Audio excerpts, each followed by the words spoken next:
everybody. Hello. It's great to be here. Thank you for the opportunity to get to talk with you. I have a presentation that I want to share with you that's going to be a little bit about what we saw in the election and also a little bit about some numbers behind sort of where things currently stand. If you've been following the news, you probably know that the U.S. has not finished counting votes yet. We are still in the process of seeing states like California, Oregon, Washington, for example, still counting votes. So I have a presentation, give you some numbers, happy to answer any questions afterwards, but I hope this is informative. I also apologize for any charts that might be too small, but I will read you numbers as we go through. So let's get started. First, I'd like to tell you about who we are, because I think it's important to know who the Pew Research Center is, particularly because you may all have questions of me that I may not be able to answer because of some of the ways in which we do our work at the Pew Research Center. The Pew Research Center is a nonpartisan, non-advocacy organization based in Washington. We take no positions on policy, and we make no policy recommendations. In fact, we call ourselves a fact tank as opposed to a think tank, and that's on purpose because think tanks do make recommendations to the president, to Congress, after doing research, much like the research we do at Pew Research. But we stop at doing the research and do not make policy recommendations. Our funder is the Pew Charitable Trust. We are not funded by the U.S. government, nor do we take any funds from any corporations. Our work is funded entirely almost by the Pew Charitable Trust. So that's a little bit about who we are. I hope that that's helpful and gives you some perspective. So if you ask me a question that says, hey Mark, what should Kamala Harris have done? I'll say, I don't know, but our survey says, to try to take it back to some of the data. So that's on purpose, and I just wanted to be clear about that. So let's see, where are we? Well, first, as Micah had mentioned, Donald Trump has won the election. He's won 312 electoral votes. You can see on this map the states that he won and the states that Kamala Harris won as well. The states that have a diagonal pattern to them, those are states that Donald Trump won in 2024, but Joe Biden had won back in 2020. So you can see how many states Donald Trump was able to quote-unquote flip from being Democrat in 2020 to going for him in 2024. What's important here to note is that if you heard about the blue wall states of Wisconsin, Michigan, and Pennsylvania, those were states that were expected to go to Kamala Harris. And actually, on election night, if you remember watching, she had a pretty good lead at the start of the night. But as the night progressed, these states started to look more and more like Donald Trump was going to be able to come out ahead. And sure enough, he did. More recently, both Nevada and Arizona were called for Donald Trump. But as you can see, Donald Trump made significant progress in winning just enough additional votes compared to the previous election cycle to actually, in the end, win the Electoral College. Now, the question is, what about votes? And I know you can't quite see those vote numbers up there at the top, but I'm going to talk about them in just a little bit and give you sort of the latest data that we have in terms of counts because there's some interesting patterns there. But this state-by-state story, while really interesting, is actually not the complete story. You've got to go deeper to find that complete story. So before we even talk about demographics based off of the exit polls, we should talk about what happened at the county level in terms of where Donald Trump made gains. In which counties did he win a greater share of the vote in 2024 than in 2020? The New York Times has done a preliminary analysis, and this shows you at the county level the places where Donald Trump made gains relative to 2020 or where Harris made gains relative to Biden in 2020. A red arrow indicates where Trump made gains, and the bigger the arrow, the stronger the gain. And the blue arrows represent where Harris made gains over Biden. As you can see, for all the counties for which we do have information, Donald Trump largely had a pretty broad and wide gain in vote support in places that were traditionally Republican, like rural areas, but also in urban centers like in Philadelphia and in Michigan and Detroit, Michigan. And you see it in South Florida and along the U.S.-Mexico border. Donald Trump made significant progress or improvement over his performance in 2020 in just about every corner of the country. It was a pretty broad-based and wide gain.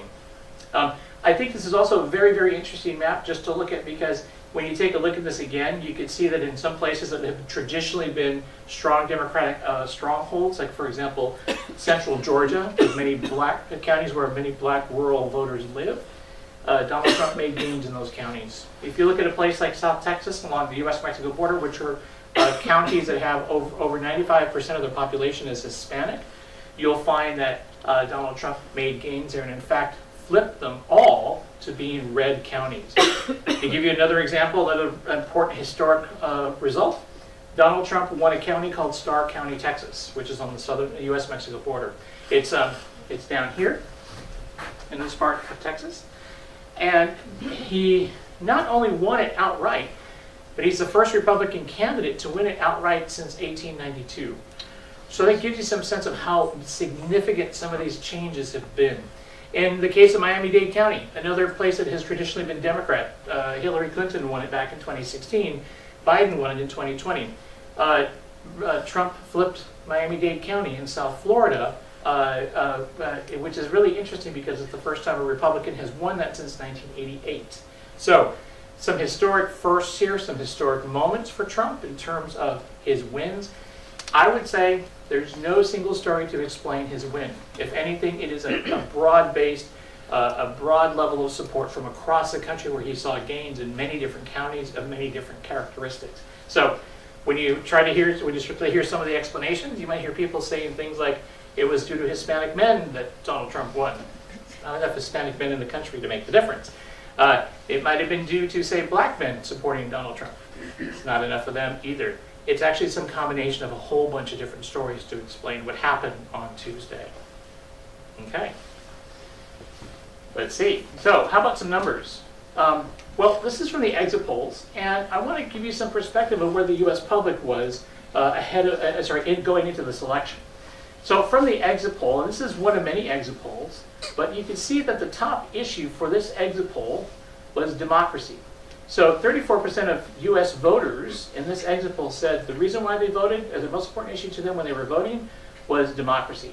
And you can see that Kamala Harris won that group of voters. The economy was the second most important issue according to voters, and Donald Trump overwhelmingly won that group of voters.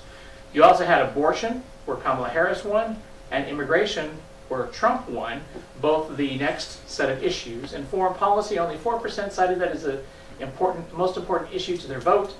57% of those folks, though, voted for Donald Trump. It's interesting here because democracy hadn't quite come up in pre-election polling as the top issue. In fact, what had come up as top issues, according to Pew Research Center polls, was the economy, or inflation, or unemployment.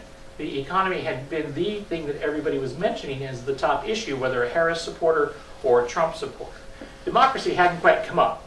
But it's interesting to see that here on the exit poll, asking about it as an option, or giving it as an option, was one of the issues that people pointed to as an important issue for their vote, and those were largely Harris supporters. Another one is about the mood of Americans about the future of the country. And here, the exit poll asks people, are America's best days in the past or in the future? It found that 61% said the best days of the country are to come in the future.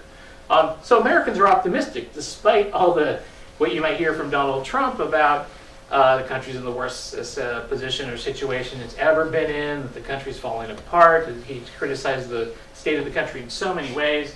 We're going to make America great again. But you can see that among people who said the future is, the country's future is bright, Kamala Harris won that group of voters 58 to 40%. But those who said that the best days are in the past, Trump won that group of voters according to the exit poll.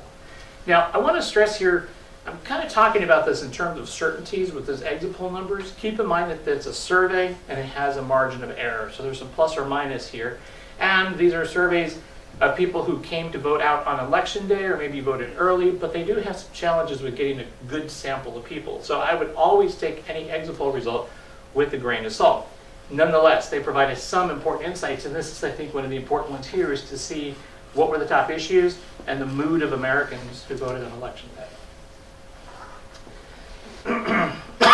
Excuse me. Yeah. Now, what about some numbers? On turnout, 2004's turnout looks to be on par to be about 150 million plus votes. That is perhaps the second highest level of turnout the nation has seen. The highest was 2020's 156 million. So we're going to fall short of 2020, but 150 million Americans appear to have voted. Trump's vote tally at the moment is over 75 million. It's probably going to continue to go up as more votes are tallied. but you'll see that it is up by 1 million already over 2020. So Trump actually did better. He got more votes than he did in 2020. Also, Harris's vote tally so far is at about is below Biden's by about 10 million, actually more like 9 million. So far, she has about 72 million votes, but Biden ended with 81 million. And it looks like she's not going to be able to match Joe Biden's vote tally. In fact, I don't think she's going to get close. So really interesting numbers so far in terms of the vote tally. Trump appears to have done as well as he did last time, if not better. And Harris seems to have done worse than Biden compared to Biden in 2020. Excuse me. We do have some water here. Hope you're enjoying this presentation. I see everybody looking at me like, wow.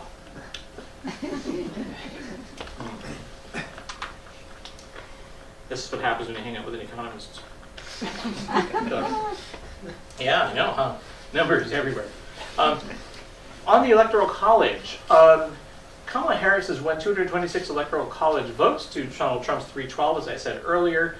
Interestingly, in 2020, Biden won 306, Trump 232.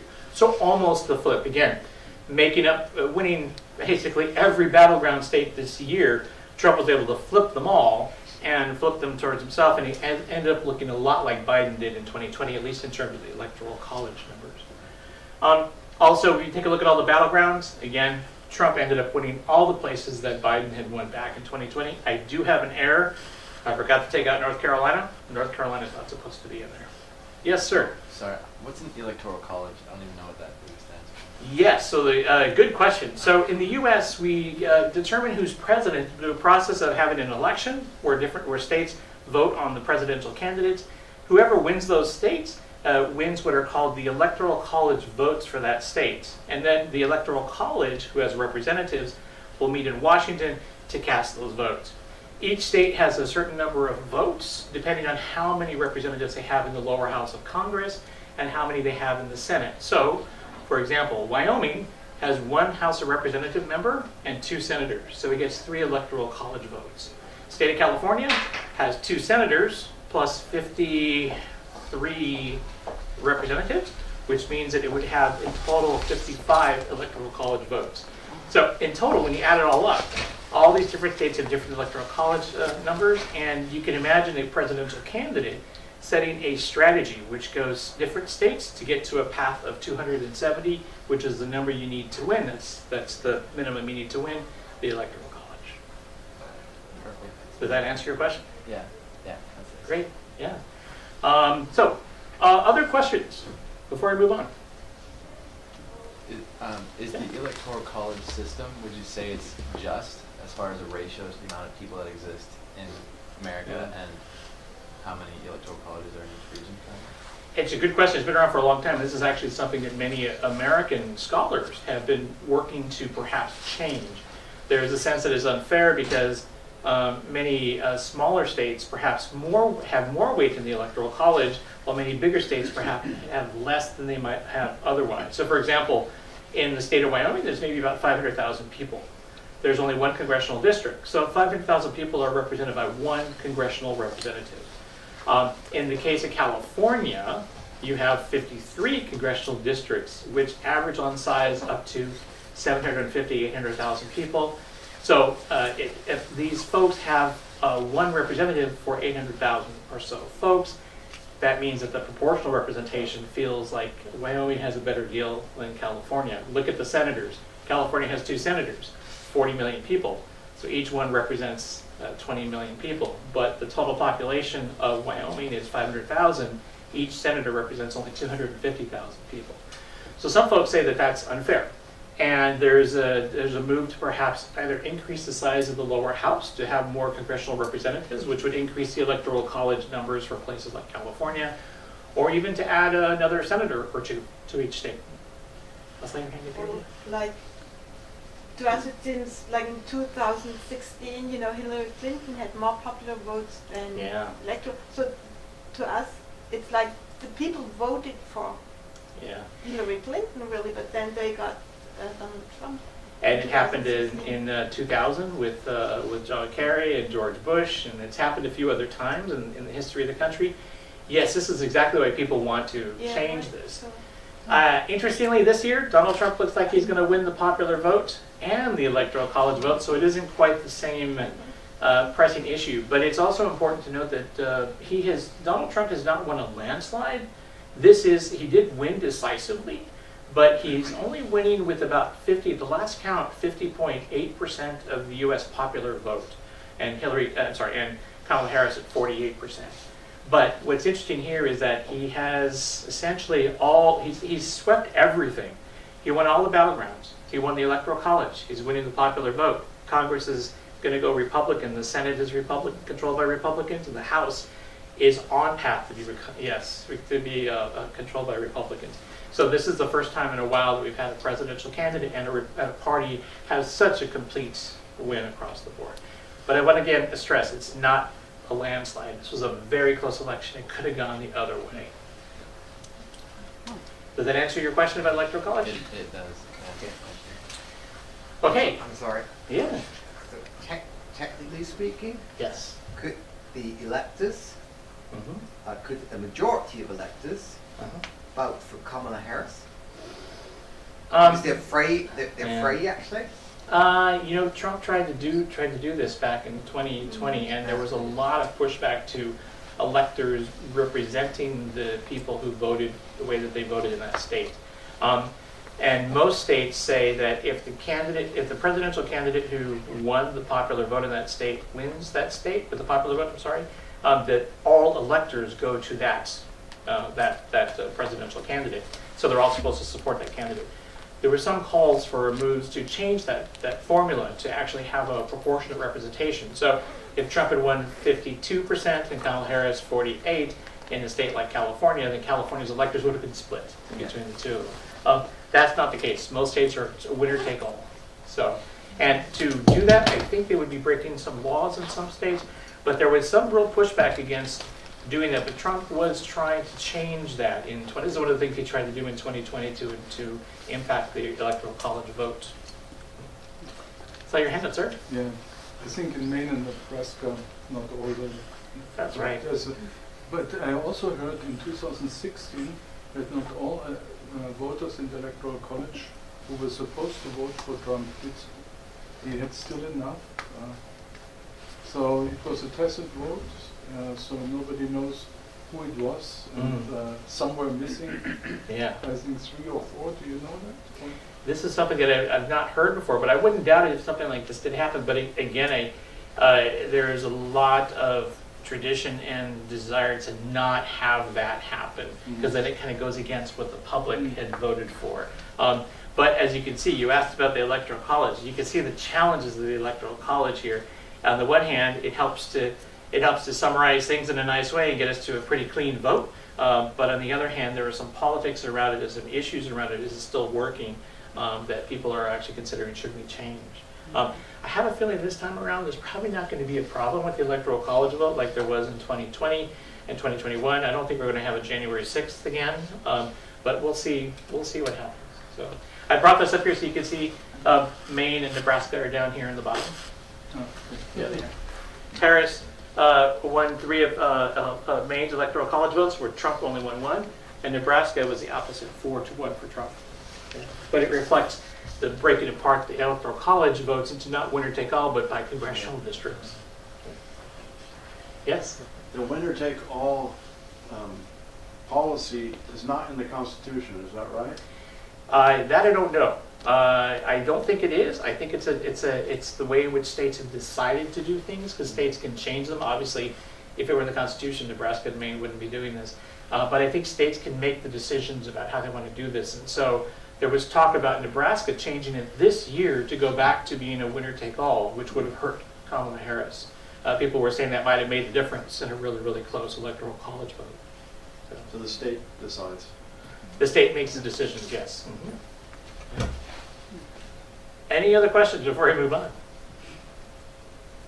Okay, let me get back to where we were, because we're going to start talking about some demographic groups.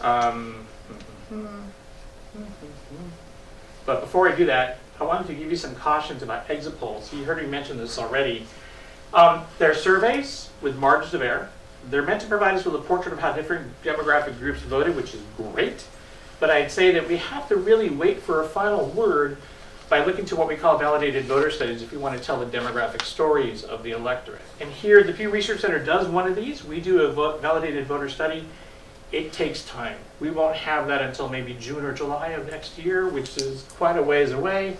Yes, there will be interest in it. Yes, in the long run, this will be something that people will turn to rather than the exit polls. However, at the moment, all we have are the exit polls to really tell these demographic stories. Know that this is not something that the Pew Research Center necessarily analyzes. So I'm showing you results from the exit polls, but again, take them with a grain of salt. Be cautious about how you interpret them. There are some important findings from them, but not all exit polls are showing the same results. That's really, I think, one of the key things that should really give you some caution and some pause. There's no single exit poll. There are 3 of them, actually. There's one from Edison Media, which ABC, CBS, CNN, and NBC News have all used this year for their analysis. That's the results that I'm going to show you, is from that survey.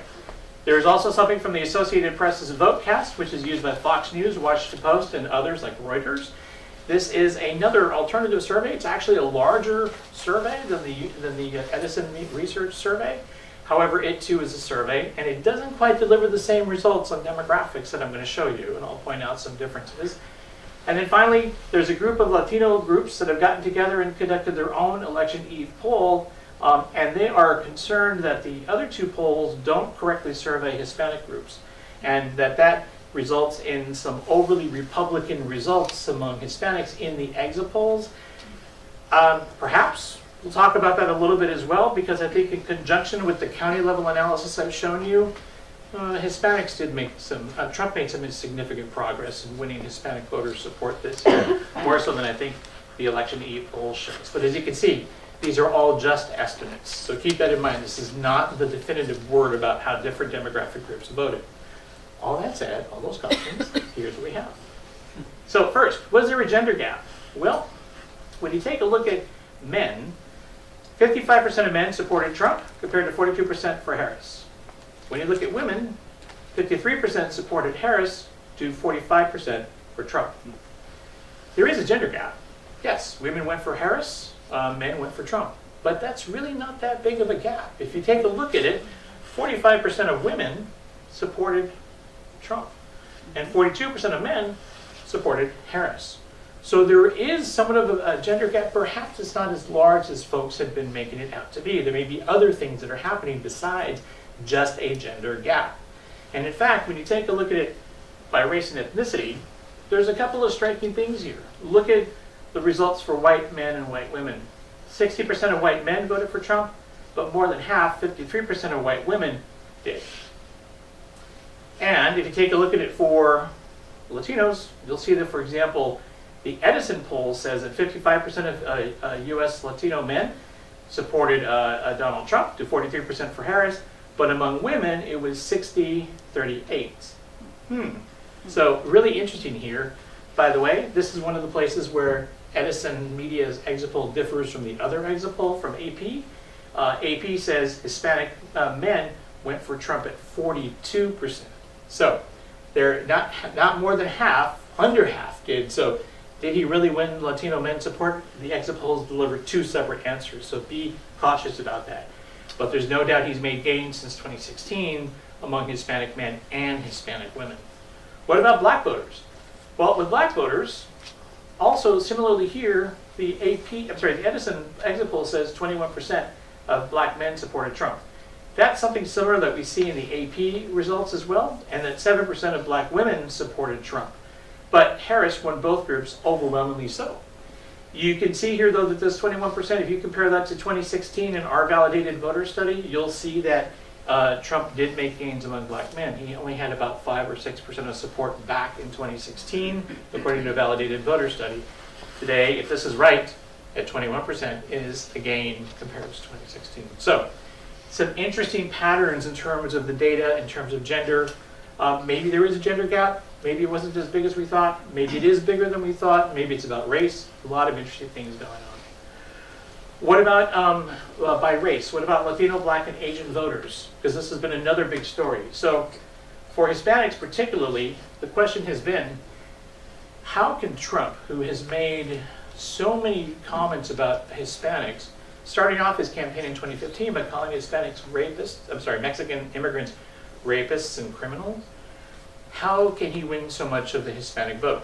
And you'll see here that according to the exit poll from Edison, he was at about 46%. If that number holds, that would be a record high for a Republican presidential candidate, at least since the 1980s. The last Republican to win nearly that much was George W. Bush in 2004 at about 40 to 44%, and then Ronald Reagan in the 1980s in the mid-30s. So Trump may have done something to really win Latino voter support in a way that no Republican has been able to do in quite some time, 20 years, or perhaps ever. Don't know. I will say the AP estimate has that Latino number at 42. So again, we have 46, 42, and the Latino groups put it at 37.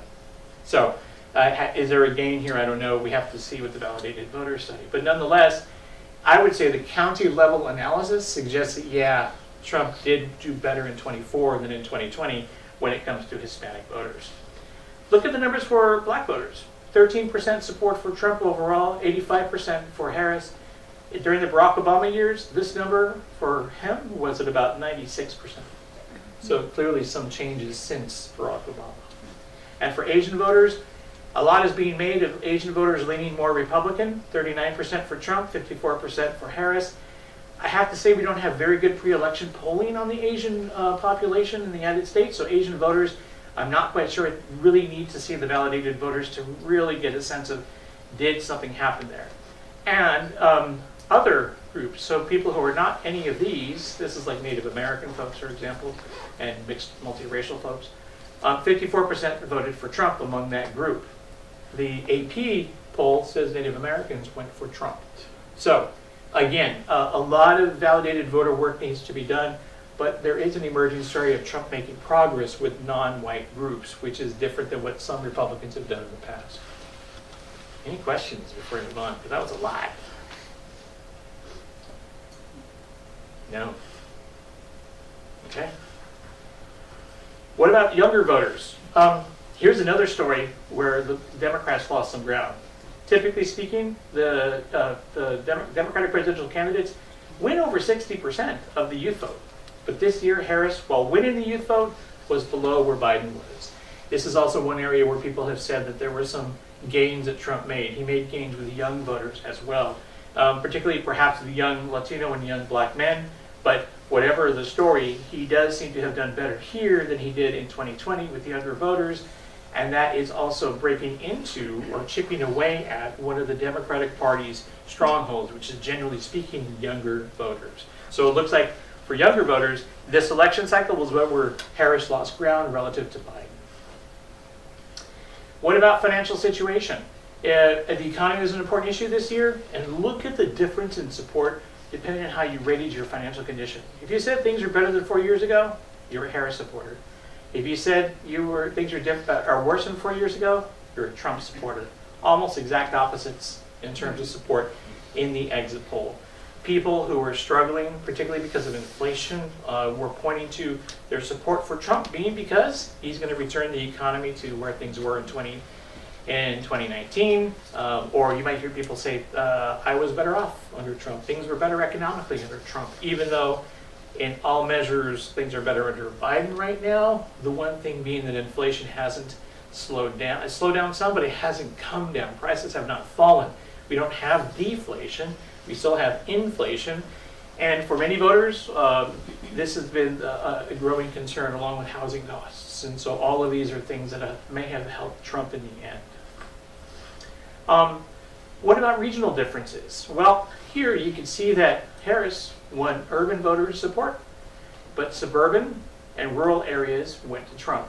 There was an effort on the part of the Harris campaign to try to win more voters in suburban areas, but it doesn't look like that was effective. Trump still won the suburban voters' vote and even strengthened, I'll show you in just a little bit how he strengthened his support in rural areas as well. So regionally, even in cities, like urban areas, that Harris support number is below where Biden was in 2020. So even in urban areas like Philadelphia, the Democrats lost ground. And what about union membership? There was a lot of talk about union voters not necessarily following the endorsements of their union leadership in terms of endorsing candidates like Kamala Harris. And you can see here that Harris, while having won the union vote, again, this is down from where it was with Joe Biden in 2020. So a lot of gains for Trump, some slipping for Harris relative to Biden, and we get the results that we saw in terms of the Electoral College and the final votes. So any questions before I move on to my final section? Yes? You mentioned Harris's campaign tried strategies in increasing the suburban votes. What were those? They were trying to win more votes from college-educated people, women, and we're trying to do so in the suburbs of the battleground states, like in the suburbs of Michigan and in the suburbs of Philadelphia, suburbs of Pennsylvania, I should say, and seemed to have been ineffective in being able to win those votes. In the closing days of the election, there was a lot of news coverage around how much of a knocking on the door effort there had been on the part of the Harris campaign across the suburbs of Philadelphia. It doesn't seem like it had much of an impact. Maybe it did, but it wasn't enough to turn the tide. So, other questions? Yeah. Any information about how important the vice presidential candidates were? Yes, there is in the X poll. There is. Yeah. Basically, the U.S. public or U.S. voters, I should say, were kind of split in whether or not they had a favorable or unfavorable view of either candidate. So I don't think in the end they were decisive. I think came down to the issues and also the temperament and what people see in the candidates, in the presidential candidates themselves, the people at the top of the ticket. But there is data on it in the exit poll. Sorry, I don't have it here. All right, other questions? So getting back to some of those shifts, let me show you how things changed from 2016 to 2020. And here you can see that in some key battleground states, you can see what happened in 2016. Pennsylvania, for example, had a shift of +6 points towards being more Republican. In 2020, +2 points to being more Democratic. And then in 2024, +3.2 points to become more Republican. And you can see the pattern here for 2024 is that each one of the battleground states having very, very similar stories over the last 3 elections, all went more towards Donald Trump in each one of the states. That's interesting. That's notable. Something that, again, matches what we saw at the county level that I showed you earlier. And it's really, I think, an important story to keep in mind. This is an analysis from the New York Times. And when you take a look at some suburbs, here's some of those suburban numbers. And you can see here the Philadelphia suburbs, what had happened to them, the Charlotte, North Carolina, Wayne County in Michigan, Detroit and Atlanta suburbs, all very similar stories in 2024 relative to 2020. So again, this is a pretty across the board change in terms of gains that Trump made relative to 2020. What about in terms of, generally speaking, urban counties, suburban counties, and rural counties? I think the important thing here is to note, look at what happened in urban counties across the country. Trump made a gain of, on average, about 5.8 points across these 99 counties relative to 2020. In other words, urban counties, even New York City, even Los Angeles, even San Francisco, well, actually I guess they're not in yet, but they probably will go this way, Philadelphia, Detroit, Chicago, there was more of a leaning towards Donald Trump in those. He did better in those counties, or those cities, I'm sorry, this year than he did in 2020. It's pretty interesting when you take a look at it. Look at rural counties. He improved over how he had been doing in 16, 20, and 24. So in 24, he did better than he did at either one of those other 2 years. Some pretty amazing, interesting patterns. What about in terms of different counties by race and ethnicity? And here you can see, for example, that Hispanic counties, look at the gains Trump has made. 13.3 points more Republican over 2020 in 2024. Native American counties, an additional 10 points. Black majority counties, an additional 2.7 points. You really see this story for black majority counties in central Georgia. And remember, Trump won Georgia as a battleground state. That was a lot of that was coming from the central part of the state and many of the rural counties that went, while still Harris won those counties, they voted more for Trump than they had in 2020. So again, some pretty interesting numbers. And then less educated and more educated counties, again, gains for in both cases, even though more educated voters tend to lean towards Harris and less educated voters tend to lean towards Trump. So looking forward, we asked the Pew Research Center a couple of questions before the election about what people were expecting, and here's what we got. So we asked registered voters who they say each candidate would, what kind of president each candidate would be. And for example, in the case of Kamala Harris, when we asked that question, 14% said they expected her to be a great president, 22% expected her to be good, 18% average, 13% poor, and 32% terrible. But of course, you break it out by Harris supporters, Trump supporters. Trump supporters are the ones who are most likely to say that she would be a terrible president. Harris supporters are more supportive of the view that at least she'd be a good president. It's a similar pattern for Trump. I actually don't think this is very different from what we have here, but you can see Harris supporters, like in this case, are the opposite. 3/4 said they expected Trump to be a terrible president. About half of Trump supporters said they expected him to be a great president. So different points of view, depending on who you ask. Also, we asked whether or not voters say Trump will change Washington, and how do they think that Kamala Harris would change Washington and the way things work in Washington. In case of Kamala Harris, if she had been the president, you can see the public was generally split. 29% said that if she became president, she would make things work in Washington for the better. 30% said wouldn't change things much, and 41% said for the worse. Similar pattern to what we just saw before. But this is probably the more important one, given that Trump has won the election. And you can see here that the public is really split. 41% say he'll make Washington work better. 48% say he'll make things run for the worst in Washington. And it is a polarized view according to who you voted for. And finally, we asked registered voters if their preferred candidate was elected, that candidate should primarily focus on addressing the concerns of, and you can see here that all Americans was what our survey respondents said, irrespective of who they were supporting. So there's a general sense that whoever's elected should be somebody who represents the country, not just their supporters. Perhaps that's a point of optimism, perhaps. We shall see. And I'm going to stop there because that was a lot of data. But I'm happy to answer questions, and thank you for listening.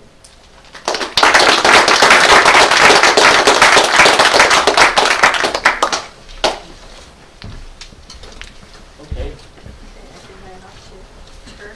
Turn yourself on? Yes. It's on. It's on. It's on. Oh, you already turned it on? No. No. Oh, I'm sorry. Still trying to open. Now it should be turned on. Yes. Here we go. So thank you, Mark, so much. And I think, I mean, as a historian, I'm always looking at numbers and trying to interpret them. And I think for me, it's really interesting to also hear how you actually produce those numbers. But let me talk about that in a moment. First of all, I also want to open the floor for your questions as well, and we'll see how we actually gonna incorporate my questions into yours. And I think yours are just not only as important, but more important than my questions here. But let me start with one question. Sure. So as a professional in like trying also to predict the outcomes of elections and, you know, generating all those numbers, was there a moment of surprise for you in the election outcome? And what was that? I don't think that there was a surprise because we had been predicting it was going to be a close election, a split election. Our pre-election polls had shown that Trump was at about 48%, Harris at about 48%, maybe 49%, all within the margin of error. And many other surveys were showing the same thing. They were also showing that in the states. So at the state level, many polls that aren't done by us at Pew Research, but done by others, suggested very, very close races in the battleground states. So in some ways, the election looked to be going into election night. I was expecting it to be close. Perhaps what was unexpected is the decisiveness of Trump's victory. As I was talking about before, 4 things he really achieved, or the Republicans achieved this year. Won the Electoral College, so won the presidency.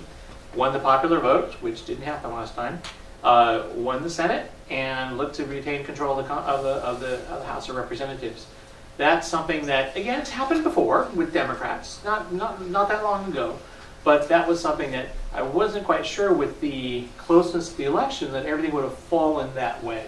And so I would have expected a little bit more variety in results. Nonetheless, it's where we are, and it was a really interesting election night, I would say. And so I think, especially here in Germany, and talking to my students, talking to friends, talking to a whole variety of people, a lot of people were surprised because forecasts, polls done before the elections predicted something way closer than we see today, right? So it has to do with the Electoral College, etc. But there's still, it feels like something that is missing, or the polls are missing. Yeah, this is a really good question. And if you've been following the debate about public opinion polling, not only in the United States but worldwide, there has been this challenge of polls perhaps getting it wrong enough times that the public is perhaps even losing confidence in public opinion polling. Again, the results that we're kind of ending up with in terms of the popular vote count, 50.8% versus 48%, that is within the margin of error of national polling. That's pretty close. So I would say we weren't that far off. But in a close election, you're right, it feels dissatisfying that the polls were suggesting something, and then yet we had this result that was so decisive in terms of Trump winning those 4 things that I talked about earlier. It does seem that perhaps public opinion polls have continued to have more of a lean towards Democrats than Republicans. It seems like maybe 2 points or so towards Democrats, and in a close election that can be perhaps a challenge. I would say Pew Research, that wasn't quite the case. I think we did pretty well in ours, and we're really not here to predict outcomes of elections, but from what we had, we weren't too far off. But there have been others that perhaps leaned more Democrat, and that maybe have led to some sense that Trump would have had more of a challenge than he did. He wouldn't have had quite that decisive 4 factors that he won. So, yeah, I think there's going to be a lot of thinking about what happened with polling again this year, and I think there's going to be some evaluation of where things stand. So I'm just going to look into the audience if there's any questions here at the moment. Yes? I wonder if you could be more specifically, what exactly did they get wrong in terms of polling? What is the flaw, maybe? What is the main thing, in your opinion? One of the challenges is that being sure that your sample includes enough people who are conservative and Republican. Some of the challenges is that some people just don't want to be part of your samples, and so you find that perhaps you're falling short there. And on the other hand, and this is something that's been a challenge at Pew Research over the years, we learned from 2016 about this, there's a lot of people who are college educated and lean Democrat who also like to volunteer and like to be in surveys and like to tell you what they think. And so we were perhaps at some point having more of those folks not only be recruited for our panel, but then stick around in the panel. And we were perhaps not getting enough of those who were conservative in, say, in rural areas. So we worked to change that by doing some particular recruitments to try to get those groups that we think were underrepresenting, but at the same time retire what may have been too many people on a college-educated Democrat identifying side who like to volunteer. So I would say we've gotten better at adjusting to it, but we're still in the process of adjusting and making adjustments. We're always, every year, refreshing our panel to address any shortcomings that we've noticed. And in recent years, it's partly been about younger people and race and ethnicity, but it's perhaps with this election cycle, we'll reevaluate where we are, and next time we might refresh in a different way. But it's something we're constantly worried about. I would say, by the way, this is something that other pollsters are facing as well, perhaps even more so than us. It depends on who you're talking to. Yeah. Can I ask how you reach the people? Do you telephone them, or? No. At the Pew Research Center, we do what are called, we have an online panel, and we use what's called address-based sampling to recruit people. So you take the U.S. Postal Service's address database, which is pretty complete. It's what the Census Bureau uses to conduct its decennial census. And we send invitations to people. So we actually send a physical paper mailing to people to ask them to be a part of our panel. If you agree to be a part of our panel, you're only surveyed by us We don't sell space to anybody else, so it's only Pew Research Center that you would be surveyed from, which means maybe 12 surveys a year, 1 a month or so. We have recruited about 14,000 people to be a part of our survey, our panel. But the thing that we also do is that we also try to recruit in particular areas. So we kind of aim for where we know the demographics of a place are. Let's aim and focus there in any given year. And if somebody doesn't have internet access, we will, and what we do now is we actually conduct a telephone survey with those people who have agreed to be part of our panel, but we conduct a telephone survey with them rather than having them do it online.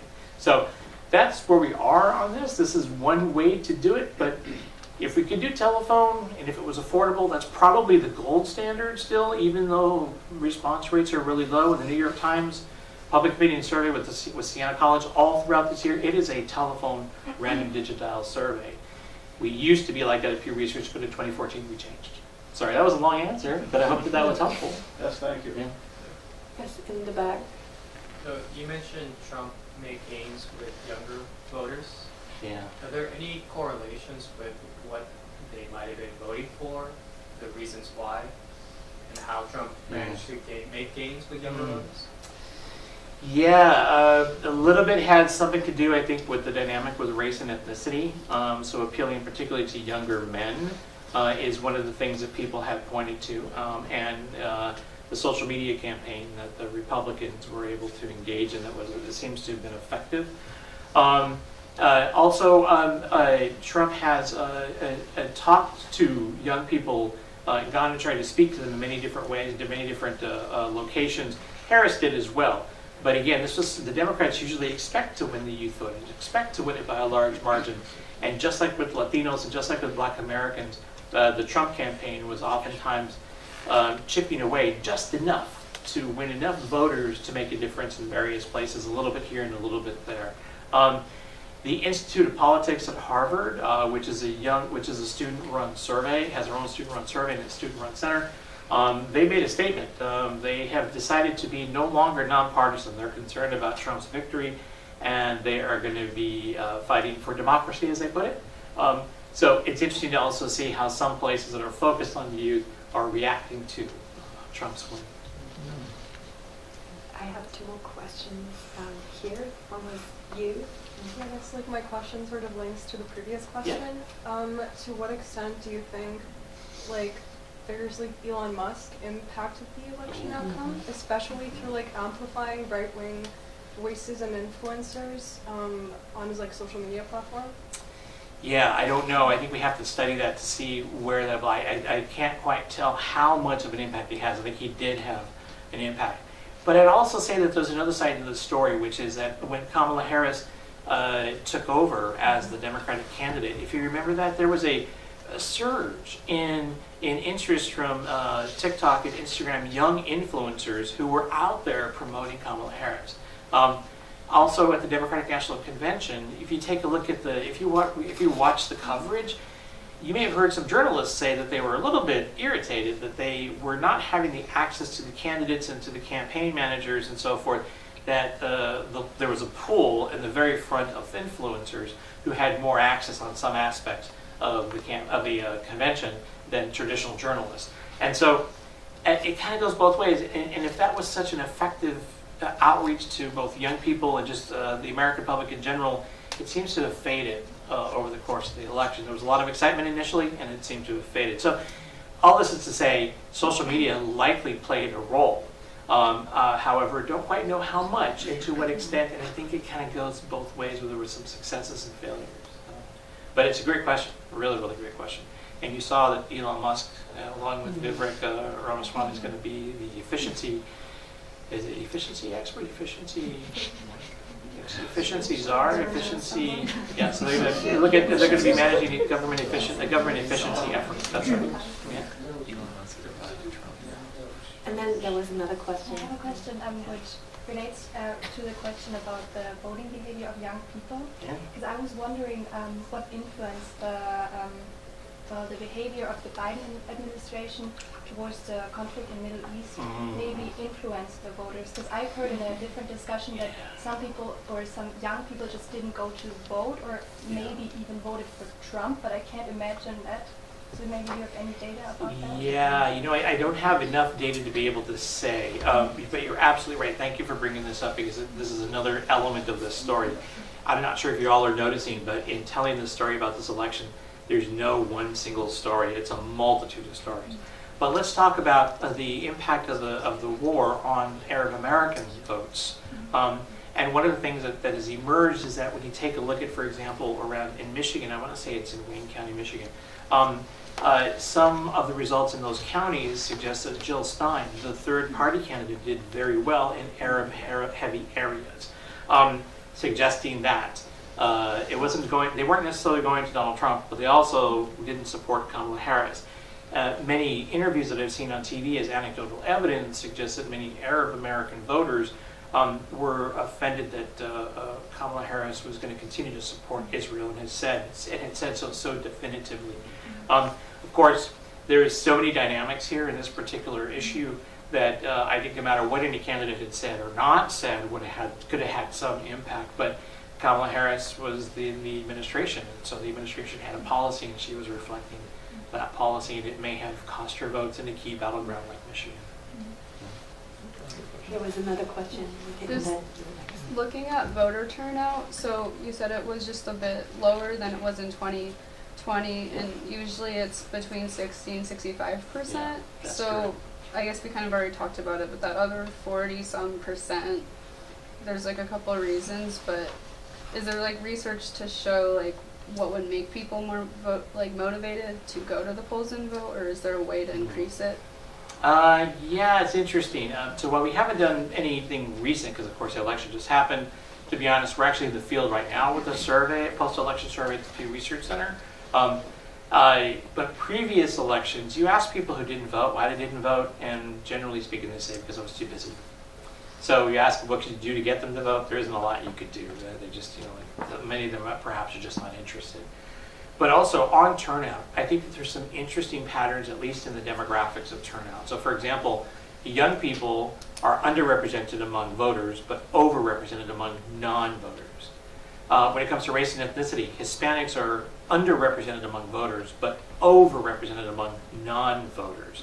And so the non-voter population, that 40% of the U.S. voting public, or potential voting public, is distinctly different than those who do vote. And so those who do vote are older, better educated, higher income, and usually white and black. Whereas those who tend not to vote tend to be younger, tend to be less educated, but also tend to be Hispanic and Asian.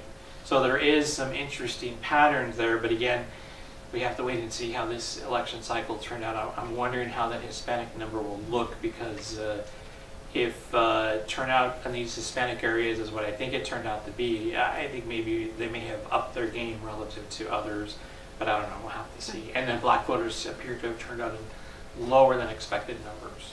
So, thank you. Yeah.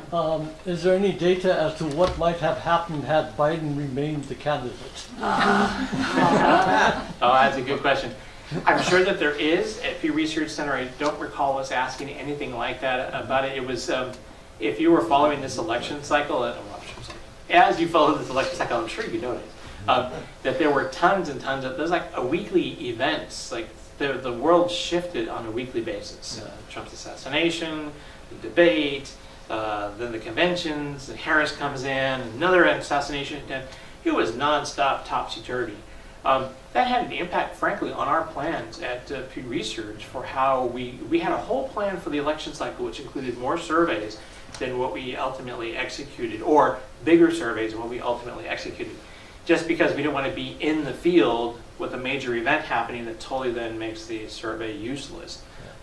So we did the basics for any election cycle as best as we could. But to give you an example, we had planned to have a really deep dive of Latino voters. It would have taken 2 weeks to collect that data, but then the debate happened, the assassination attempt happened, and we decided to just kill it altogether. And so we don't quite have as deep a read as I would have liked in a consequential election for a voting group that now seems to be on everybody's minds. In the past, people really didn't care about Latino voters. It was oftentimes a side thing. Now, all of a sudden, there's a lot of interest. So, to answer your question, I don't know. I wonder. But it would have been a counterfactual. It would have been hard to sort of assess those answers. Okay, there is more questions, so I Yeah. can put my friend down. You said on the one side it was a decisive election, but you want us not to talk about a landslide, a victory. I think Reagan had one, and maybe also Roosevelt. Yes, so that's right. And it's quite different from that, which shows also the popular vote. Yeah. And I think this is important to keep that in mind. Yeah. And because the reason is, you have, because of this electoral college, you have essentially a two-party system. And what wanted me before, the median voters theory tells you you should go to the middle. You should try to convince the undecided. But we saw in your numbers, there are almost no undecided. Either you hate Harris or you hate Trump. And maybe this was the reason why the strategy of Trump worked so well. But it could have gone also different if some essential strategies of Harris worked better, like making abortion a bigger issue or whatever. And I think, what's your comment then on the midterm elections? Because it's still narrow, and you have, every 2 years you elect again the House. Could it be they are just flipping around the other way soon? Yeah, there's so much of what you just said that I think is really great. Thank you for saying all of that, because you put a lot of important facts together that really show that this election, while a decisive win for Trump, was not a landslide. And technically a landslide would be he would have to win, or Harris would have to win 60% or higher of the popular vote. That's usually the definition for a landslide victory. That clearly didn't happen here. This is a really close election still, even though everything broke towards Trump for the most part. I think also one of the other things here that's important to note is 2022 is a really interesting election, because Democrats made a lot of gains in 2022, and in fact coming out of 2022 there was a sense that what should have been, everybody was saying would have been a huge red wave, turned into a red ripple instead. A lot of, if you look at the state level, a lot of people who were supported by or endorsed by Trump didn't win across a number of states in a number of different elections, including election like the secretaries of state who managed elections in a number of different places. So there was coming out of that, the view was abortion is going to be the key issue. That's what we really need to push on, because the Democrats felt, because that was a key issue that helped in many states, where even in red states like Kansas, the voters in Kansas turned down a more restrictive abortion bill. That happened in a couple of other places too that were red states. Yet I think in this election cycle, Kamala Harris did push hard on abortion. That was actually one of the policy areas where she had more of an outline of what she wanted to do. She articulated it more so than, say, on the economy. And yet, I don't think it made as much of a difference as the Democrats were hoping. As you saw, it wasn't the top issue or most important issue for voters. In our surveys across the year, it continually showed as an issue that was kind of in the middle of issues, but never rising to the top. Not even among Harris supporters. The top issue for Harris supporters was still the economy, followed by healthcare, followed by gun violence. Those were the three issues that we saw in pre-election polling. So I don't know if abortion was really the key issue, and then the gender story was the key issue that the Democrats were hoping for. The other part of this is that I think it's an important thing that you noted is how close this election was, and it could have gone the other way, and in 2026, we may see Democrats make gains as people become frustrated with a Republican Congress, and particularly with the with the Trump presidency. Perhaps, I don't know. We'll have to see. But it's likely that perhaps things just go just slightly the other way, and you find Democrats doing well in a number of states, and perhaps even taking back control of one of the houses of Congress. So we'll see what happens in 2026. But it'll be interesting to see if that is the case, because 2022 was that kind of an election. Thank you so much. That was really interesting. I actually want to kind of share something, but also ask for your reflection on it. I was kind of surprised after watching a couple of videos of interviews with some people who voted for Trump, and what surprised me was when they were asked about particular facts, especially with things that Trump claim that he will do when we talk about the economy, or when we talk about illegal migration in the borders, and when they talk about increasing tariffs, or when they talk about illegal migrants that don't pay taxes. You would be surprised that how people do not know. They actually believe, they kind of buy this misinformation and vote, and they base their vote mostly on these two big issues. And it struck me because I feel like, what does that tell us? Because I think a lot of what does that tell us about large portion of those people who voted, who did not actually fact-checked about these things and base their voting on these things that Trump used a lot and talked about a lot, and we could fully see that he was not even clear about what policy changes, what he would actually do tangibly to change and make things better. But so what do you think about that? It's an important point, and I do think that you found that many voters were oftentimes amplifying to their family and friends misinformation that they have heard from the Trump campaign, and sometimes also, frankly, the Harris campaign. There's a little bit on both sides, but Trump is definitely the ongoing example of somebody who has injected misinformation into the public stream, and then it kind of becomes part of the public conversation. And if you were to talk to my niece who supported Donald Trump, she still wants to talk to me because she said she has a lot she wants to tell me, and she can prove to me why Donald Trump is a better candidate. Now, of course, I'm nonpartisan, non-advocacy. I will listen to her at some point. I just haven't had a chance to listen to her because she's my niece and I love her. But I think this is an example of sort of where you see that perhaps misinformation or a misquote of some kind eventually gets into the media and then injected into personal conversations, which then becomes part of the way in which people engage with each other. Because people go to their family, and friends to find out about things. I would also say, though, that I always have a hard time with something that you said earlier, and forgive me for pushing on this, but it is interesting that we want people to take all information to make informed judgments the best that they can. A lot of folks don't have time to read the newspaper and so forth like I do, and even I don't read everything. It's always something that blindsides me at some point. I don't know how much we can expect the public to be doing these fact checks and number checks. Now, that's what the news media is meant to help us with. And the news media, I don't know if you saw Donald Trump's debate performance against Kamala Harris. Afterwards, all the number checkers, there were like 40 things that they never checked on Donald Trump, and only like 5 things they checked on Kamala Harris. But it was really interesting to see how many things Trump had said were just flat out incorrect or flat out lies. But again, I don't think that most of the public is watching news media like that. He has the time to assess things and so forth. So I'm not surprised that we have the opportunity for misinformation to become a bigger part of people's conversations. But I also wonder how much we can expect people to do this to become better informed. I hope that they would. But I don't know. I guess I could take my niece out for dinner and talk to her and show her the numbers. But I don't know if it would work. So we'll have to see. But thank you for your question. It's an important point, and it's something that I think you're going to see a lot of research coming from various organizations about misinformation in this election cycle and what it meant for particular groups of voters. On the Latino side, I'll say there's a lot about, particularly in Spanish radio and WhatsApp groups, being amplifiers of misinformation. And then you were also, okay. I'm just going to ask, you're talking about the list that your niece has. Yes.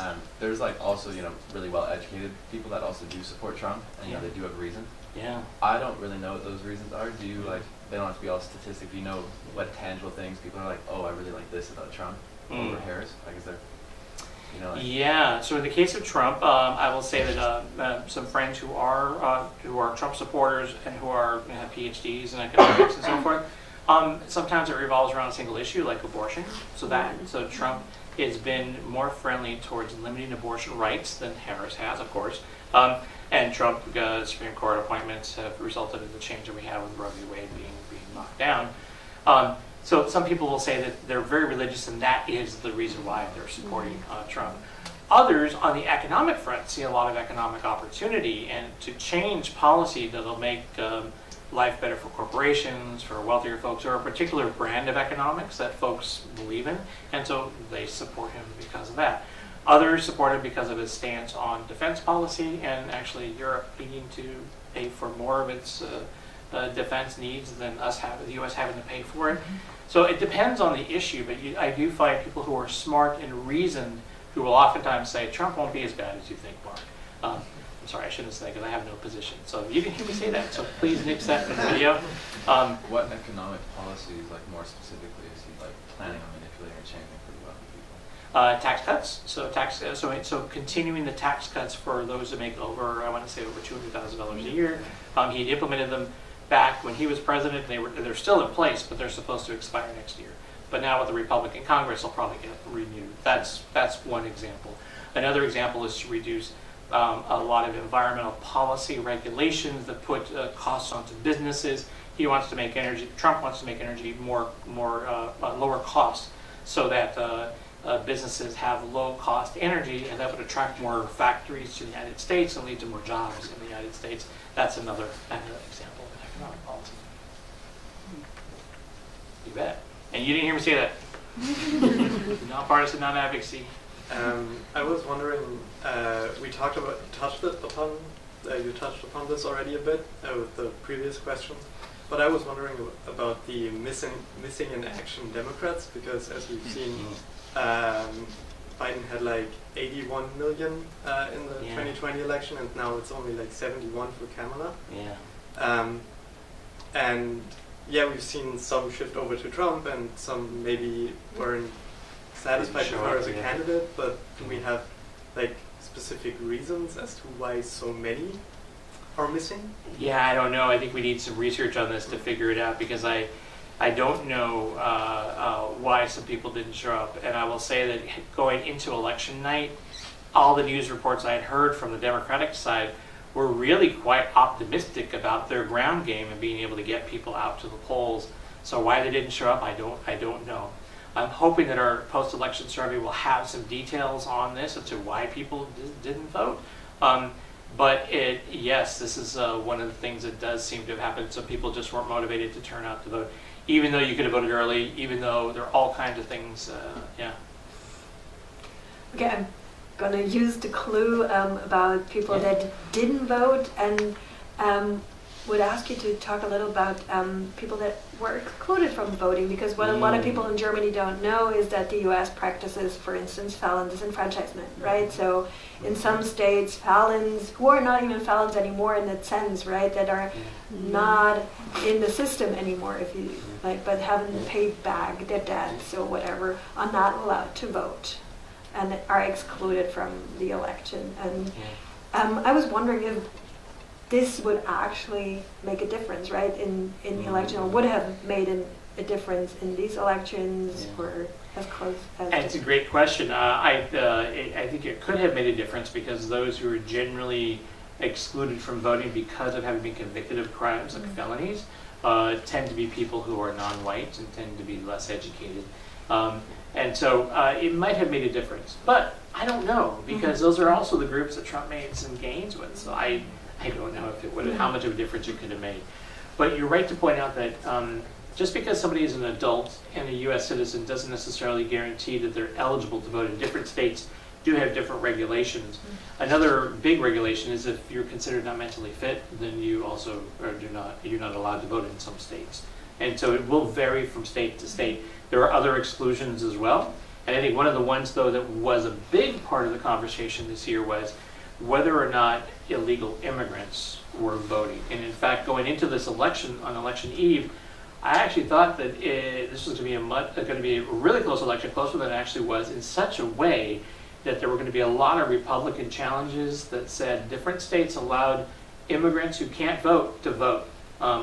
That didn't happen. It's been kind of quiet about that, but that was also one of these other issues that could have potentially have emerged around the election. I will say this, even though at federal elections, illegal or unauthorized immigrants cannot vote, there are many localities, like the city of Tacoma Park, Maryland, or Cambridge, Massachusetts, which allow people who are not U.S. citizens to vote, no matter their legal status, to vote in local elections like school board, mayor, and so forth. So there are some cases around the country where illegal immigrants are voting. which I think is interesting. Yes. Can I ask a question? I was just wondering, is your work, what you do at Pew Institute, independent from governmental business? Yes. Or does the new administration or the old one does have any impact on your work? None whatsoever.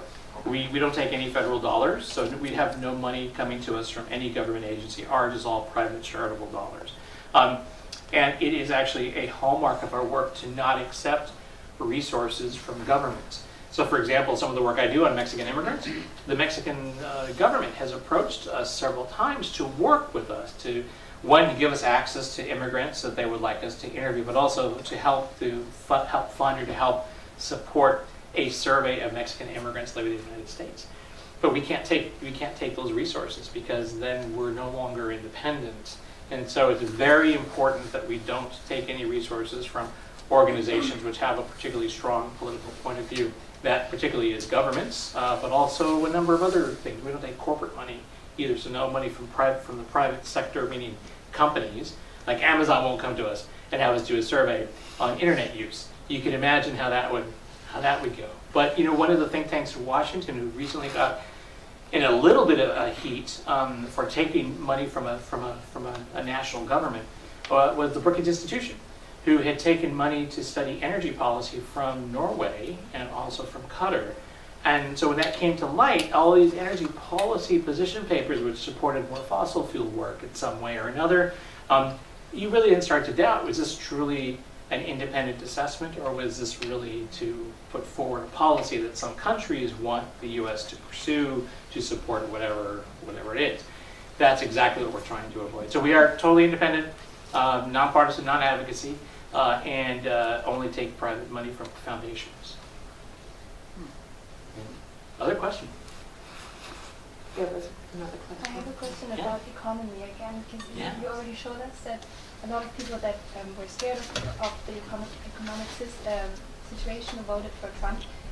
What I was interested in, did Kamala Harris manage to give a convincing idea of her plan of economy compared to Joe Biden? Because I was wondering, because she was his vice president, how did she what could she have done to show, well, I have a different plan, because how she just, over the last years, carried everything with Biden? It's a great question, and I think that if you've been a viewer of everything that's happened around the conventions and so forth, you probably did hear her address it, but not entirely. Yeah. So, on the one hand, she did address it by saying, we are going to address price gouging at the supermarket, at gas stations. How? That was not articulated, but they're going to try. She wanted to try to address that. And the second thing she had pointed to was the need to expand housing construction. She was going to support, her administration would have supported the building of 3 million new homes, which would have helped to alleviate some of the pressures on various markets around the country, ultimately and perhaps lower, or at least slow the growth in prices. Beyond that, though, she didn't say much, and I forget which interview it was. If it was 60 Minutes or if it was Fox. But she had a question come to her about what would she do that was different from Biden in economic policy, and she said, I would continue them, or something like that. She didn't articulate well, I think, her economic policies. Not like she did abortion. Abortion she articulated more, but for the most part it was, we're going to make America a great place. This is going to be a place where people, middle class, are going to be better off. And so she had these really high level, kind of sounded like trust me kind of conversation, but didn't have a lot of specifics. So, but if you were following it, you probably know about all these things I just mentioned to you. Yeah, there were some specifics, but not a whole lot. And on price gouging, yeah, I don't know how you fight that without having so many market interventions, as me as economists, that it then becomes difficult to. It might make things worse in some ways by creating shortages. But I don't know. She didn't quite articulate it, but I was always wondering what was actually going to happen. So. I think you had another question. Oh, yeah, it's sort of unrelated, but sure. I don't follow as much as some people might. I know, I live in Canada. I know the cost of, I was looking at colleges in the States, and the cost of schooling there. Yeah. And, it is just obscenely expensive. And it seems to be like this big issue that Americans as a whole potentially are not completely educated all the time because it might cost so much. Do any of the candidates ever talk about plans to try and make school more affordable? And why don't they? Or why did, like, that seems so important to me? I don't know. Yeah, I don't know, I don't think that either one necessarily talked about it this election cycle, or if they did, I don't remember hearing about it. But remember that Joe Biden has been trying throughout his administration to forgive student loan debt, which would do a lot to help young people who have gone to expensive universities, have a lot of debt, that they're trying to service, can't buy a home, have to live with their parents because they can't afford to live on their own. Biden tried to change that, but each one of those got struck down by the Supreme Court or something else happened.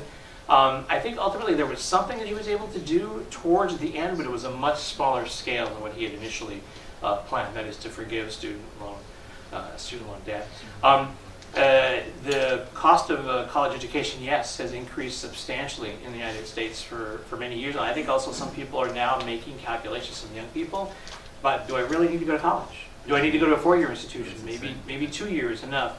And it's interesting. Maybe there are other pathways. Not everybody has to go to college.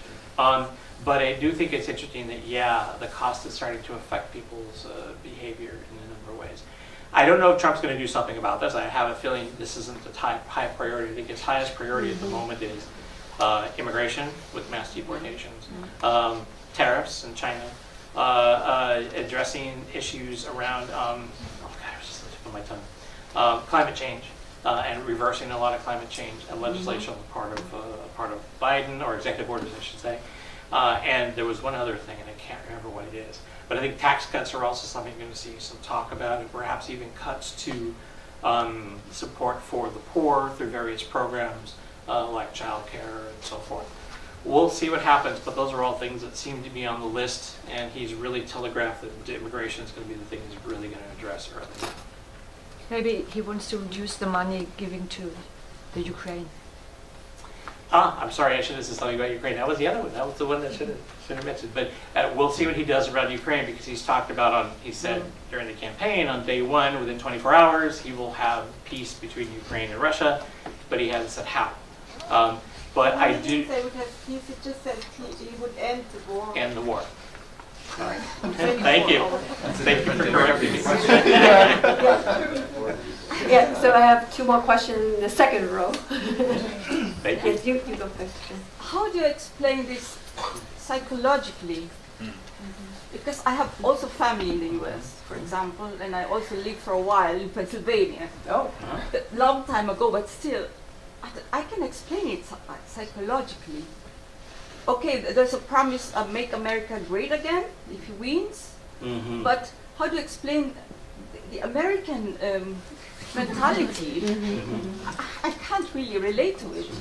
I was really shocked that he won, you know? Yeah. The Americans think only of themselves and not about Europe or otherwise, you know? Because Trump is like closing the borders, yes. Right. Yeah. It's a really interesting question. I do think that many Americans do think about their own well-being. I think many people were voting because their families are struggling with regard to the economy. And to some extent, that's probably to be expected of voters, to be concerned about how politicians will address the particular issues of their families. I think also there is a growing feeling among Americans that the world doesn't appreciate America's role that it plays. Even though publics around the world, and we do surveys at Pew Research asking publics around the world how much they value the U.S.-led system, there's a lot of support for the U.S. being a major player in trade, in law, in security around the globe. Publics everywhere, no matter where they are, have a lot of support for that, except maybe in some countries that have had conflicts with the U.S. But the U.S. public has, in the past, been isolationist. It happened in the early part of the 20th century. It's happened before. This isn't something that's necessarily new. And Trump has really wanted to focus people back onto the U.S. and perhaps by stepping away from some of the country's roles and things like alliances in NATO or in Asia. We'll see where things go. I don't know. I'm waiting to see for more people to fall into place in terms of his administration. But He's appointed somebody to be UN ambassador, I can't remember the name, who I think is somebody who is a tough anti-UN type, has tough anti-UN positions. But I don't know. We'll have to see where things go, what ultimately how policy forms. But yes, the public seems to have voted for something that means a little bit more of an isolationist America, and more focused on its economics and itself. So yeah, it's interesting. Yeah. It is interesting, yes. Thank you for your question. Okay, now I also have a question about kind of class in the survey, or the emission of class, maybe to a certain way. But first, you.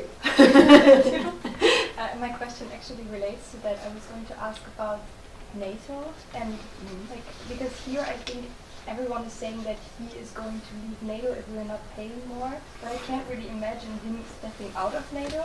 Or maybe what is the opinion of the Americans about the NATO? Do they really want him to leave? Or is it just maybe to put pressure on Germany or other countries in the NATO? Well, our surveys of the U.S. public show that the U.S. public has a favorable view of NATO. So I think that the U.S. public still does value the alliance. We also just released a report today about the U.S. And German attitudes about each other. And about 80 plus 81, 82% of Americans say that relations with Germany are good. And they see Germany as a partner. So I do think that in some ways there is support in the United States for the institutions that have been built in Europe and the connections that they have to the United States. Now, of course, not everybody feels that way, and we'll have to see ultimately what happens in terms of undoing any relationships or alliances. I don't know. It's all speculation at this point, but I have a feeling they're going to be addressed in some way, and I wouldn't be surprised if there is more pressure on European countries and other countries that are part of the U.S. alliances to take on more of the burden of their own defense. Okay. More questions. More questions. I don't get to ask about class in the survey. Could you say something, please, about the politicians he chose for his team? Oh, you mean the folks who he's chosen so far for his so far, yeah. So I don't remember the names because I'm kind of bad with names sometimes, but his chief of staff looks to be, I forget her name, but she looks to be somebody who is both efficient and also has worked well with people on Capitol Hill. So I think his administration is coming in with better administration management than had been the case before. She's also apparently somebody who is able to speak to Trump and deliver difficult news without getting fired. If you remember, a lot of folks in the first administration got fired whenever they delivered difficult news. That's some of the assessment I've been reading in the papers about her. For Department of Defense, so the Defense Secretary is a Fox News anchor who is a former veteran. So I don't know what his experience and skill set is. We'll have to see how that plays out. You heard me mention earlier that there's a lot of focus on the border. He is bringing back somebody to be border czar, and again, I can't remember the gentleman's name, who had been involved with his first administration, but also the Obama administration, and looks to be somebody who will be leading any efforts to either increase deportations or to address issues around asylum seekers and so forth. So I think you're going to see much more enforcement of U.S. immigration law as a result. He's likely to name Marco Rubio to be Secretary of State, although we'll have to see if that happens. So those are just some of the folks that he's been naming. What looks to me to be different this time around is that the Republicans seem to be much more organized than they were when he first came in 2016 into 17. I think then it was an unexpected win. It seems to come across as an unexpected win. But I think this time around, while they seem to be behind in their appointments, they got to appoint something like 5,000 to 6,000 people who have to be vetted and so forth for all these political positions in the federal government. And they're on track. They're behind schedule at the moment, but they do look more organized than they did back in 2016, 17. So we will see. I think there's a lot to come. There you go. It was just to build on the NATO thing. Yeah. What are the disparities between the funding of defenses provided by America versus Europe and NATO, and how does America protect Europe, or if that's what you were saying? Yes, that was what I was saying. So the U.S. has many troops stationed here. I don't know the numbers of troops that are stationed here, and the U.S. has a number of defense systems also in place to defend Europe. The U.S., I forget what the exact number is. I want to say the U.S. commits 2.5% of its GDP to defense. But can somebody tell me what Germany does? Germany is what, 1.5%, 1.8%? About 2 almost. No, that's right. It's been sort of pushing towards 3%. That's right. Yes. So 2% is a requirement of the NATO Accord or NATO agreement. But there has been a developing push of all countries, including the U.S., to commit even more to its GDP to defense. But Germany has traditionally been one of the countries that has been below the required 2%, although again it has been increasing its spending in recent years, even before Trump came back. I forget what some other... After the war started in Ukraine, yeah. it's gone up. Yeah, Ukraine, the war in Ukraine has really, I think, driven many European governments to reassess their military spending. So. All right. Other questions? I mean, I know that your expertise is in race and ethnicity. Yes. In the we haven't talked about race and ethnicity. No question. At all. But I'm going to make it part of my question, and then you can add yours to my question. Okay, is that okay? Sure. So I guess race and ethnicity is self-identified, right? If you ask people to fill in the paperwork that you send out, they self-identify. And I was wondering about things like class. You have education in here that is kind of maybe a gateway to also ask for class, but class doesn't dissolve in education really. So I was wondering if you actually, because it's a tricky category, right? It's hard to self-identify as a class without being a Marxist and, in a sense, right? To be like, oh, I have a class consciousness or whatever. So I was wondering because, I mean, if economics play an important role, so probably class does as well. And another issue that just came to me is religion. Oh, we haven't talked about religion at all. Oh my God. Yeah. That's right. That's another part of this. Yes. Yeah. So class. It's hard to measure class. What do we mean by class, right? So there are many ways to think about, say, is somebody middle class, working class, or upper class. We can do it by how much income you have. So just look at the distribution of income in the country. Who's in the middle, two quartiles? That can define the middle class.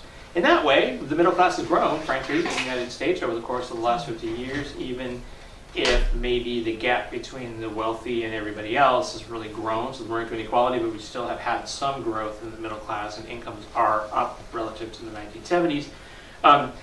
That's one measure. But that's not everything, because there is a little bit about the attitude. So the self-identifying, when you do ask people, what do you consider yourself? Are you middle class, working class, or upper class? You'll find that many Americans will say, like many Hispanic Americans will say they're middle class. Well, then you go look at their income, and their incomes are below $30,000 a year as a household, which would put them in the lower income tier. So there's something about the attitude that may not necessarily always match the income. And then education. I think education is actually the best measure that we have for it, because education allows us to at least look at college versus non-college. And that seems to be an emerging gap, which is non-college educated people tend to be people who hold particular types of jobs, which tend to be manufacturing or so forth, and have been the ones that have been most buffeted by by free trade with China and so forth. So that might be a good way to measure, which is why I showed you that here. But this was one of the stories that emerged, that Donald Trump may have started to shift the American politics in such a way that he has de-racialized it. Race maybe wasn't as important this time, and it was really more about class, because the Latinos and Black Americans whose votes he won appear to be working class people who were concerned about inflation and their economics. So, yeah, I'm not sure I gave you a good answer. But no, it was just, I was curious how you reflect upon how to create those categories that you use in demographics, and class is tricky. Class is tricky, yeah. I think Marx says there's class in itself, which would be the objective definition of class, and then there's Wait, class. you mean that's what I say, Mark? No, Marx. Marx. Class would also be your concept, but my question is different. So you're the expert on race and ethnicity research. Yeah. I'm just curious because I don't know if you noticed, but in Germany they don't use the word race at all. If you even bring it up, they say it doesn't exist. So I'm just curious, how do you differentiate race and ethnicity in your analytical categories? It's a really great question, and in some way we're dependent on what's available to us in data from places like the Census Bureau. And in other places, it's about how we collect the data ourselves at the Pew Research Center. And we, in all cases, whether Census Bureau or Pew Research or anybody else, rely on people to self-identify. How do we do it in the United States? Well, in the decennial census, there's a question about ethnicity. Are you Hispanic or not? This was the case in 2020. And you indicate, if you indicate you're Hispanic, you then have some check boxes. Are you Mexican, Puerto Rican, Cuban, Dominican, or you could write something in. So it's kind of a mix of ethnicity with nationality. And then on the race question, the question goes something like, are you, sorry, my microphone here keeps popping off in my ear. Are you white, black or African American, Asian American, American Indian, Alaska Native, Native Hawaiian Pacific Islander, some other race. But underneath each one of those, there are some check boxes. So under white is, are you German, Irish, French, and then you could write something in. Under black, it is Jamaican, Ethiopian, and then you could write something in. Same thing under Asian, like Japanese, Chinese, Indian. So there's a number of different ways in which people respond. And ultimately, I would say that while we have this construct called race that we use in the US, and really that's about white versus black, it's a little bit about skin color, but we don't talk about skin color necessarily. We talk about just your racial categories. The Census Bureau is moving more towards this list of nationalities, which seems quite interesting to me. And in fact, one of the things we're looking to report on more in 2030 is more detail about the origins of people, as in, this is how many German Americans there are in the U.S. This is how many Irish Americans there are. But they're all under the category of white. Is that fall under, when you say German American, is that ethnic, or do you have race, white, and then, or is ethnic only for the Hispanic people? It's traditionally been only for the Hispanic people, but here's the kicker. In 2030, the Census Bureau is changing the way we ask about this. And so in 2030, they're combining the Hispanic question and the race question into a question about race/ethnicity. So I think if you look at it that way and you're trying to say, is this an ethnicity or is this a race? Maybe it seems a little bit muddled. But from the public's perspective, people are able to mark more about where they see themselves, because we're also adding a category Middle Eastern, North African. So you'll be able to mark if you're Egyptian, Lebanese, etc. So, I would say at Pew Research, generally speaking, in our surveys, we tend to use racial categories to classify the public, like you saw here. It was black, white, Asian, Hispanic, treated as a racial category, even though the Census Bureau calls it an ethnicity. But most of the Latino public considers their Hispanic identity to be a racial identity, according to our surveys. So it's a little bit, I don't want to say muddled is the word I wanted to sort of say, but I feel like that's too strong. But there's a lot of different concepts going on here all together at once, all meant to give people a chance to find themselves and to mark who they are. So maybe as the last question, did religion matter, yes or no? It's a really good question. So it looks like Donald Trump in the exit poll, and again, the exit poll is not from Pew Research, but in the exit poll, he won the Protestant evangelical vote. He won the Catholic vote, both by over 2/3. And people who have no religious affiliation were overwhelmingly, I want to say 75% plus, for Kamala Harris. So there was somewhat of a difference by religious affiliation. That's right. All right, I guess. Thank you so much. Thank you so much. Thank you for all of your questions. Thank you, Mark. Thank you, Mark. Thanks for coming.